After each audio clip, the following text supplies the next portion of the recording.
Hi everyone and welcome to Get Indie Gaming and to the continuation of our series where we pick 5 indie games, our hidden gems you might have missed when they first came out. Coming up for this June episode, we've an unforgiving roguelike shooter, a classical top-down racer and a photorealistic point-and-clicker with plenty of well-intended silliness and sarcasm. If you like the video, please hit the thumbs up button, it really does help to push these games out into a wider audience. And as always, all the games we feature here in both the top 5 and from within the intro and outro can be found with links down in the description. And with that, let's get going. At number 5, and something slightly different to the games we usually feature, Ultimate Racing 2D hit the PC towards the end of May of this year, featuring 35 different racing classes and over 45 tracks from all over the world, including ovals, dirt tracks, kart circuits, and a number of historic circuits. It comes with an extensive career mode, championship mode, and even an online multiplayer with realistic racetrack physics and up to 20 players on the track at the same time. While it's not without its issues, the cars can feel pretty squirrely at first, and some of the graphical elements look familiar from track to track, and yet from an overall gameplay perspective, it's one of the finest examples of a throwback racing game we've seen for a long while. Once you've learned how best to handle the racers, it's hugely rewarding to take your car speedily and effortlessly around the tracks, and as you progress, the cars get faster, which more than adds to the overall excitement. With this coming in at under $10 US, you get plenty of bang for your buck, and will certainly tide you over until Apex Racing League pops out at some point next year.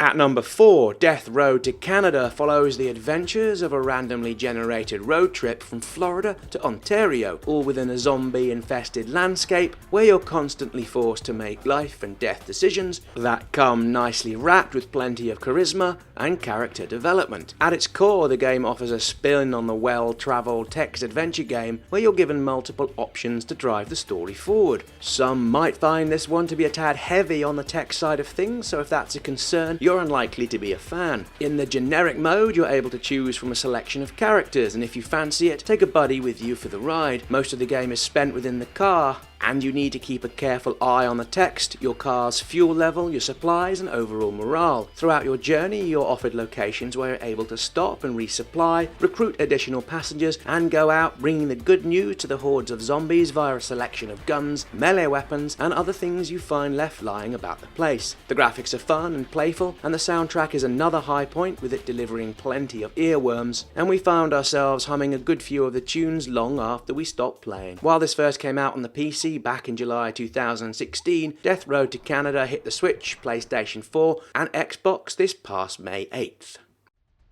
Another one that came out this past May for the PC, Synthetic is a tough-as-they-come roguelike shooter, and it's the debut game from Flow Fire Games, a two-person team based out of Germany. Staying close to the well-tried and tested roguelike elements, players tackle this one from a top-down perspective within ever-changing randomly generated areas. With every death, the game changes, meaning like all good ones using this mechanic, success comes down to you mastering your playstyle rather than memorizing the levels. One of the fun and noticeable differences within this game comes in the form of how it handles the gunplay, with your success coming largely from being able to control their recoil and aim. Fire recklessly and the gun will overheat, fire on the move and your aim's diminished, and while standing still makes things easier to shoot, leaves you an open and easy target. With more than 60 different weapons and coming with 20 different variants, there's plenty options here to tailor your character to your unique playstyle. Another high point comes from the game's visual appearance and high-res sprites, together with a retro future theme that feels highly polished and topped off with a superbly written musical score and accompanying sound effects. With plenty of replayability together with its gunplay and visuals, Synthetic's a hugely entertaining affair and very much underrated, particularly within the co-op mode, and while some might find its difficulty a little on the steep side, overall this one's a highly accomplished achievement.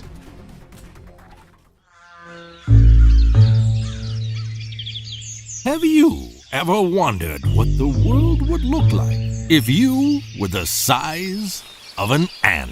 At number 2, Antventa is the first of a series of point-and-click adventures by Loopy Mood, and boy is this one a visual stunner, using a mixture of tightly drawn Pixar-quality illustrations together with real-life photography where the team have used somewhere in the region of between 500 and 1,000 photos for each section of the game. You play as Florentine, an inventor ant living within an anthill where they all make a pile of sawdust for their queen. Florentine desires nothing more than to be given wings, so he's able to escape the hill and travel the world. Players used to this genre will instantly recognise the gameplay where you collect items and if necessary combine them for use in solving the charming and at times surprisingly taxing in-game puzzles. Like many other successful cartoon games, there's plenty levels to this one with it likely to appeal to kids, if anything for the graphics alone, and to the adults with the sharp moments of humour and sarcasm. The characters are well developed, each having their own personalities, and on the strength of this first episode, it's all wrapped up nicely together with an overarching and enjoyable story. While coming in at under 2 hours, we're super excited to see where Florentine goes within the next few episodes, and under $5 this feels practically a steal.